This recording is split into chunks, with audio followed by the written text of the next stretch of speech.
কার লাগে? ভাইয়া মা তোকে ডাকছে। তুই এরকম হুট করে ঢুকে পড়িস কেন ঘরে? ঢুকলে কি হয় ভাইয়া? না তুই ঢুকবি না, তোর বড় ভাই না, ঢোকার সময় অনুমতি নিয়ে তারপর ঢুকবি। আচ্ছা ঠিক আছে, দেখি তো সিলেট থেকে আমাদের জন্য কি কি আনছিস। আবার হাত দিচ্ছে লাগেজের মধ্যে, আমি তোর জন্য কিচ্ছু আনিনি, যা এখান থেকে। কিছু তো নিশ্চয় আনছিস, সারপ্রাইজ কিছু। বললাম না কিছু আনিনি, পরে বলছি, যা তুই মাকে গিয়ে বল আমি আসছি। ঠিক আছে।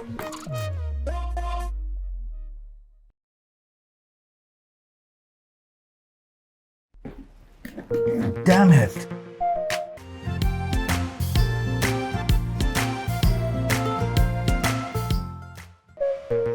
কার লাগেজের সাথে চেঞ্জ হয়ে গেছে আমার লাগেজ? হ্যালো সালাম। গুড ইভিনিং স্যার, আমি এয়ার বাংলা থেকে ইমন বলছিলাম। ও আচ্ছা আচ্ছা আচ্ছা, থ্যাংক গড আপনারা কল করেছেন, আপনারা কল না দিলে আমাকেই কল করতে হতো। স্যার আপনার সাথে মিস শ্রুতির লাগেজটা চেঞ্জ হয়ে গেছে, আপনি কি দয়া করে মিস শ্রুতির লাগেজটা ওনার ঠিকানায় পৌঁছে দিতে পারবেন?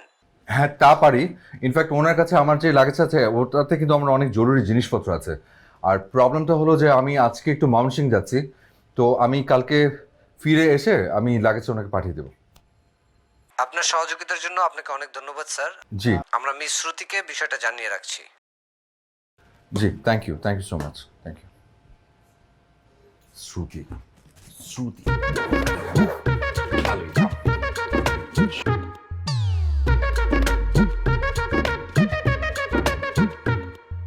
হ্যালো, জি কি কেন? আচ্ছা আমি কি ওনার কন্ট্যাক্ট নাম্বারটা পেতে পারি প্লিজ?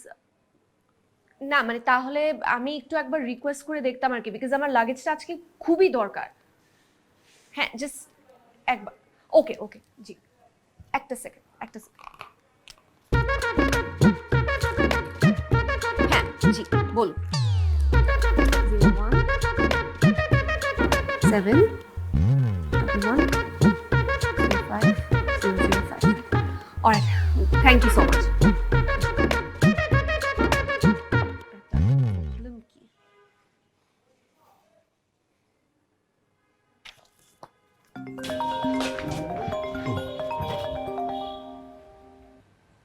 হ্যালো সালাম। আপনি আমার লাগেজ ফেরত পাঠাচ্ছেন না কেন? এক্সকিউজ মি, লাগেজ ফেরত পাঠাচ্ছি না মানে? আমি তো বললামই যে আমি ঢাকার বাইরে যাচ্ছি, আমি ফিরে এসে লাগেজ ফেরত দিয়ে দিব। হ্যাঁ তো আজকে দিতে কি সমস্যা? ঢাকার এখান থেকে এখানে একটা লাগেজ ফেরত দিয়ে যেতে কি এমন সময় লাগে? দেখুন আপনি শুধু শুধু রাগ করছেন, আমার আজকে ময়মনসিংহ যাওয়ার কথা, আমি কালকে এসে আপনার লাগেজটা আপনাকে ফেরত দিয়ে দিব, আর আমার লাগেজটা আমি নিয়ে আসবো। সরি, আমি এসব কোনো কিছুই শুনছি না। আপনি ভুল করেছেন, সেই ভুল সংশোধনের দায়িত্বও আপনার। বাহ, তাই নাকি? আমি ভুল একাই করেছি, আপনারা কিছু করেন? আপনাদের কোনো দায়িত্ব ছিল না? আপনি যে একটা অভদ্র সেটা আমি বুঝতে পেরেছি, না হলে কখনো কোনো মেয়ের সাথে কেউ এভাবে তর্ক করে? শুনুন, আমি স্পষ্ট করে বলছি, আপনি এক্ষুনি আমার লাগেজ ফেরত দিয়ে যাবেন। তারপর আপনি যা খুশি তা করেন, আমার কিচ্ছু যায় আসে না। আপনি যদি লাগেজ ফেরত দিয়ে না যান, আমি কিন্তু এসে আপনার নাক ভেঙে দিয়ে যাব। আমার মার্শাল আর্টসে ব্ল্যাক বেল্ট আছে, তখন হসপিটাল ছাড়া অন্য কোথাও আর যেতে হবে না। এই যে এক্সকিউজ মি, হ্যালো, আমি নিজে কিন্তু একজন অর্থোপেডিক ডক্টর, ঠিক আছে? আপনি আমার নাক ভেঙে দিলেও হাড় ভাঙার চিকিৎসা আমার জানা আছে। কনফার্ম আপনি একটা অসভ্য।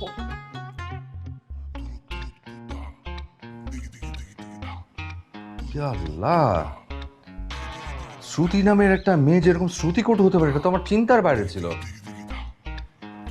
কি অভদ্র ব্যবহার, হ্যাঁ?